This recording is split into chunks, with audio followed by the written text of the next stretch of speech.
नमस्कार, मैं चेतन जरा स्वागत करता हूं आप सभी का आज की क्लास में, जिसमें अपन प्रश्नावली 1.2 के शेष प्रश्नों की चर्चा करते हैं। तो देखिए प्रश्न संख्या 4 आपका इंपोर्टेंट प्रश्न है, जो कि क्या कह रहा है कि यदि एचसीएफ 306,657 बराबर 9 हो तो एलसीएम 306 और 657 की ज्ञात कीजिए। मतलब इन्हीं दोनों संख्याओं का एचसीएफ आपको 9 दिया हुआ है, तो इन्हीं संख्याओं का एलसीएम आपको ज्ञात करना है।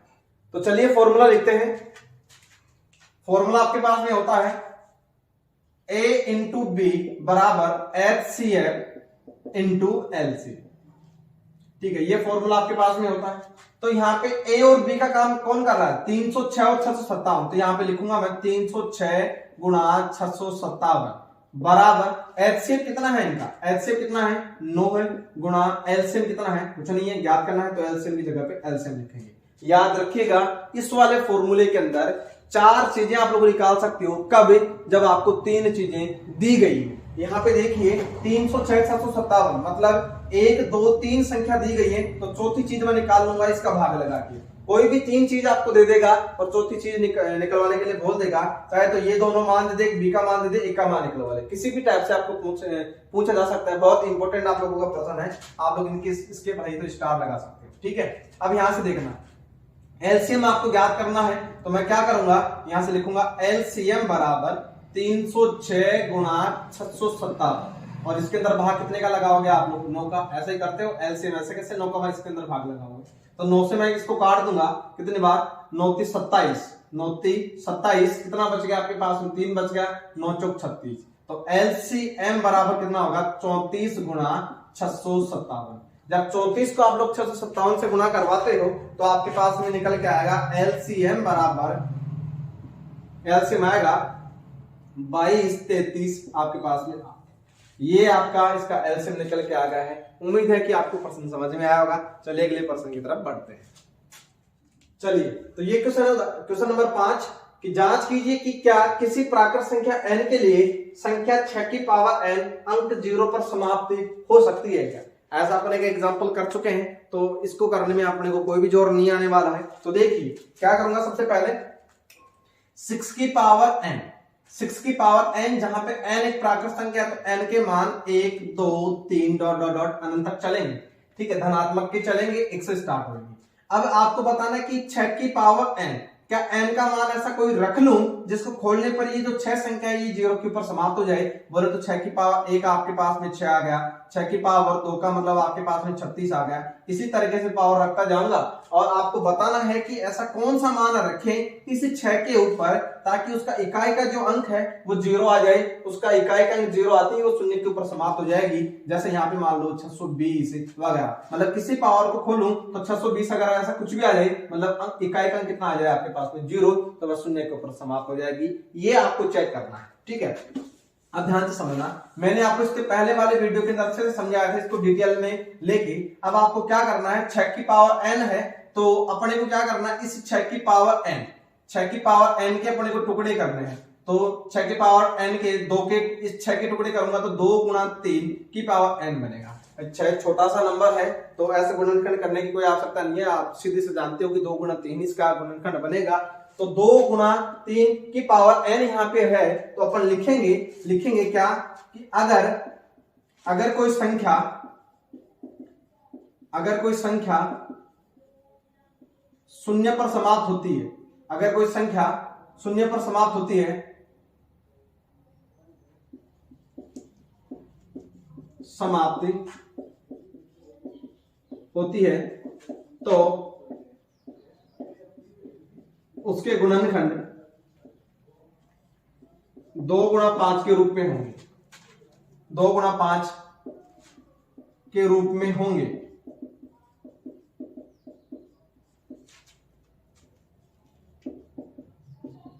लेकिन यहां 2 गुणा 3 के रूप में आ रहे हैं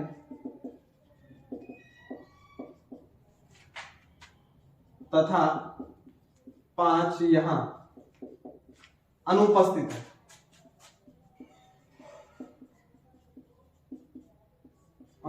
है। अतः 6 की पावर n अंक शून्य पर समाप्त नहीं होगा। मतलब किसी भी संख्या को अगर शून्य के ऊपर समाप्त करवाना है तो जो संख्या तुम्हारे को दी गई है ना उसके गुणनखंड कर लो।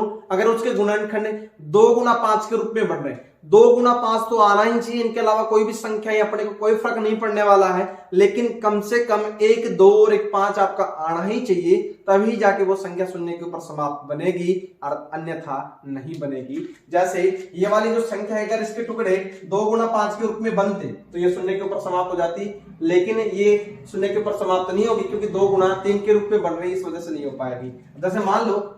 जैसे मान लो मैंने एक एग्जांपल ले लिया 10 का एग्जांपल लूंगा तो 2 पंजे 10 और 5 एकम 5, तो इसके गुणनखंड 2 गुना 5 के रूप में बन रहे हैं, तो ये संख्या देख लो शून्य के ऊपर समाप्त हो रही है। तो इसी टाइप के कोई भी एग्जांपल आप लोग ले सकते हो, अगर वो शून्य के ऊपर समाप्त होगी तो उसके गुणनखंड 2 गुना 5 के रूप में अवश्य बनेंगे और कम से कम 1, 2 और 1, 5 आपके पास में आएगा। इसके अलावा कितनी बार भी वो संख्या आ सकती है, 2, 3 बार भी आ सकता है, 5 एक बार भी आ सकता है, लेकिन कम से कम 1 बार तो आप लोगों का आएगा ही आएगा।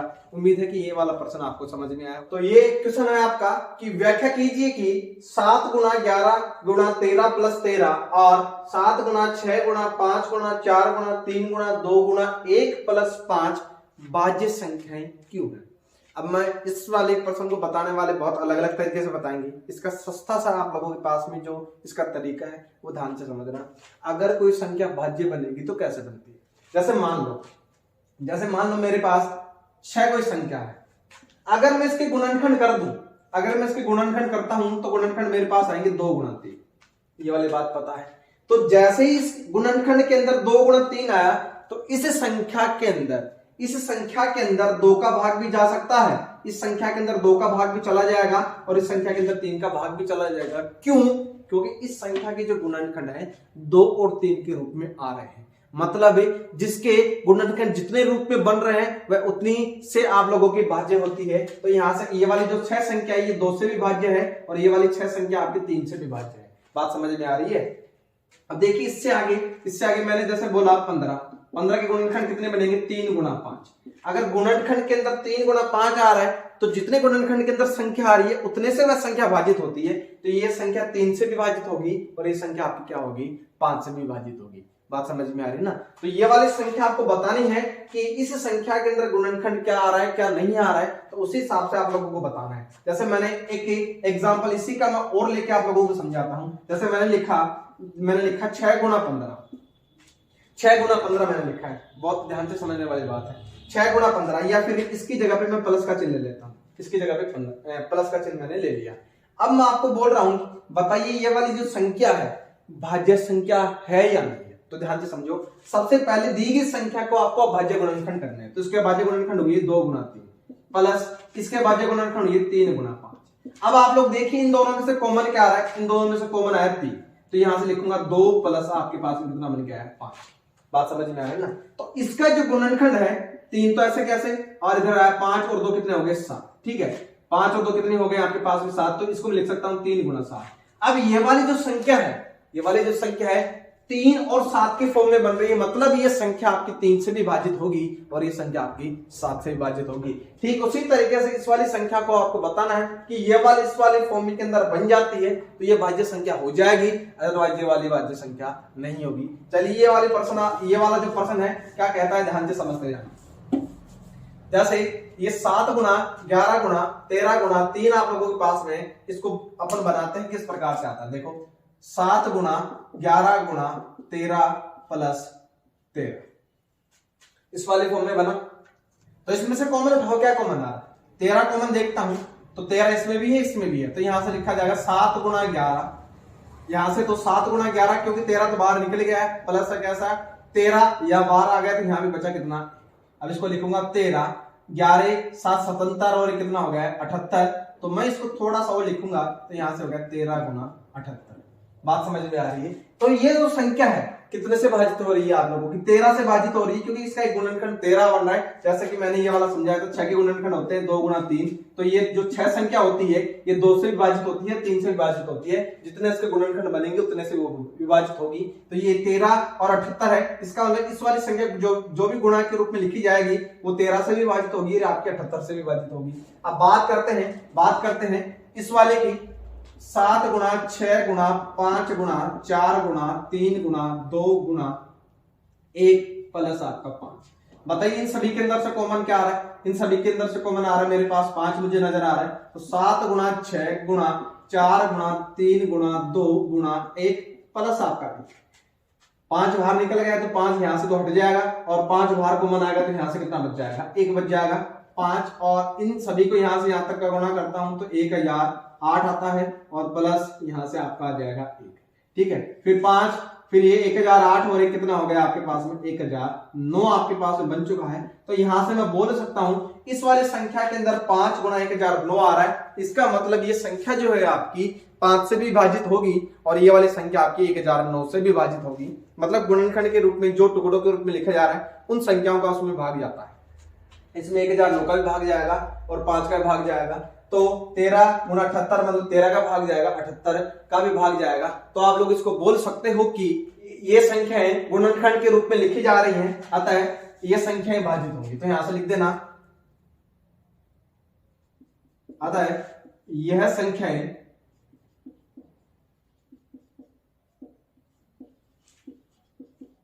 अभाज्य गुणनखंड के रूप में लिखी जा सकती हैं, अतः यह भाज्य संख्या है।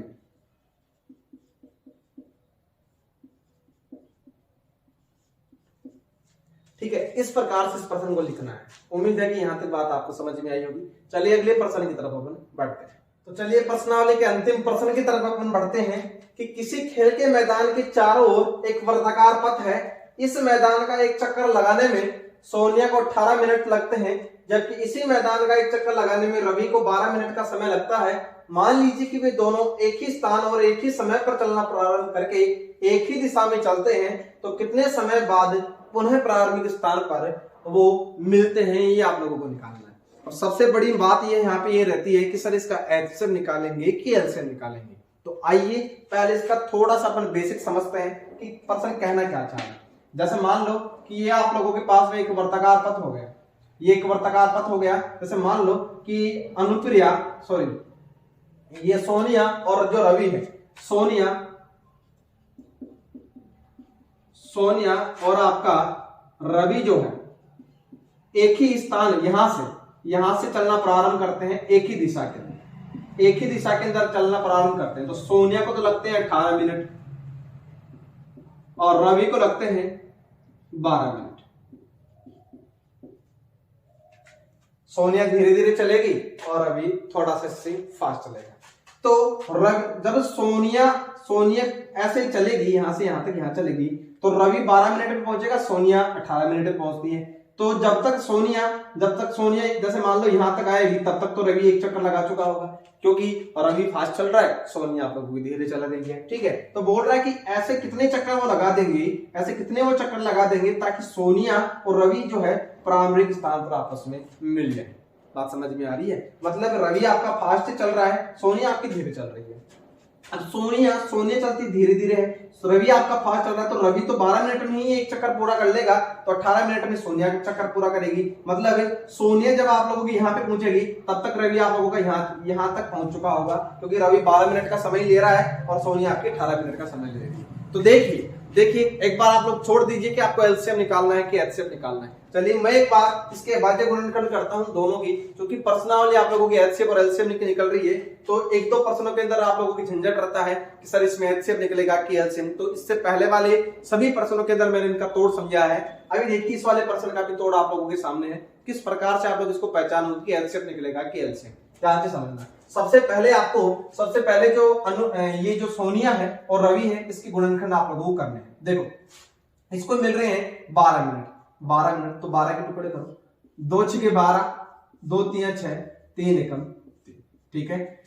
एक को लग रहे हैं 18 मिनट का समय, तो भाग लगाता हूं, 2 नाम 18, 3 3 9 और 3 एकम 3, ठीक है। सबसे पहले आप लोग इसका एचसीएफ निकालो। बात आ रही सर एचसीएफ क्यों निकाल लो एक बार, 12 के और 18 के, ठीक है। तो कितना आया, 12 के और 18 के, इनके गुणनखंड मैं एक बार लिख देता हूं। 12 के गुणनखंड मेरे पास बन रहे हैं 2 की पावर 2 गुणा 3, ठीक है। और 18 के गुणनखंड मेरे पास बन रहे हैं 2 गुणा 3 की पावर 2। अब इसके गुणनखंड के रूप में मैंने लिख दिए हैं यहाँ पर। इसका एचसीएफ आपको निकालना है, तो एचसीएफ आएगा 2 की पावर 1 गुणा 3 की पावर 1। यहाँ देख लो न्यूनतम घात जो दोनों के अंदर मौजूद है, यहाँ पे 2 की पावर 1 है, यहाँ पे 2 की पावर 2 है, यहाँ पे 3 की पावर 1 है, यहाँ पे 3 की पावर 2 है। तो 2 की पावर 1 दोनों में मौजूद है, 3 की पावर 1 दोनों में मौजूद है। तो इसका मतलब हुआ इसका जो एलसीएम निकल गया वो तो आ गया आपके पास में 6।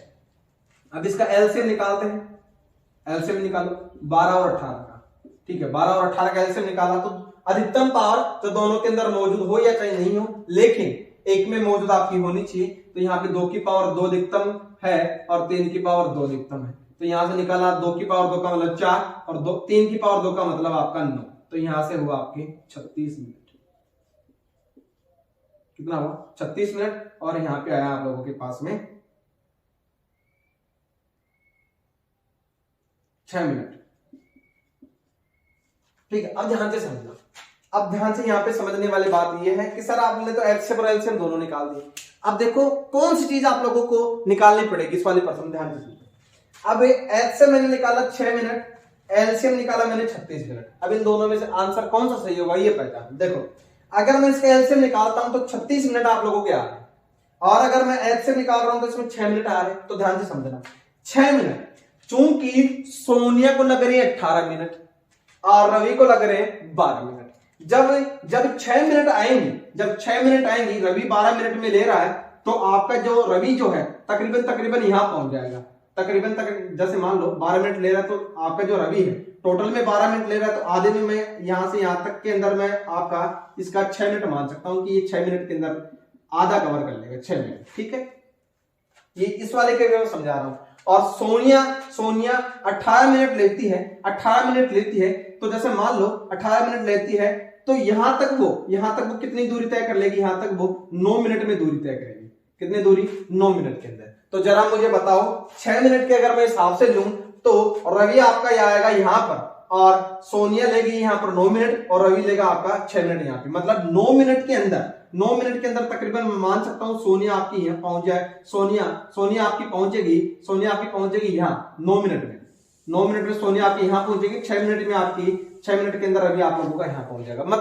मतलब ये कि अगर उनका आधा समय मैं लेता हूं तो रवि तो चलेगा सोनिया से आगे और सोनिया चलेगी रवि के पीछे। तो अगर 6 मिनट में वो एक दूसरे के कितने समय बाद पुनः प्राथमिक स्थान पर मिलेंगे, तो 6 मिनट में तो किसी भी स्थिति के अंदर वो नहीं मिल सकते, क्योंकि सोनिया को लग ही 18 मिनट लग रहे हैं और रवि को 12 मिनट लग रहे हैं। तो वो 6 मिनट के अंदर कैसे एक दूसरे को मिल सकते हैं, नहीं मिल सकते। इसका मतलब ये हुआ कि 6 मिनट तो उसके अंदर नहीं लगेंगे। बात समझ आ रही है।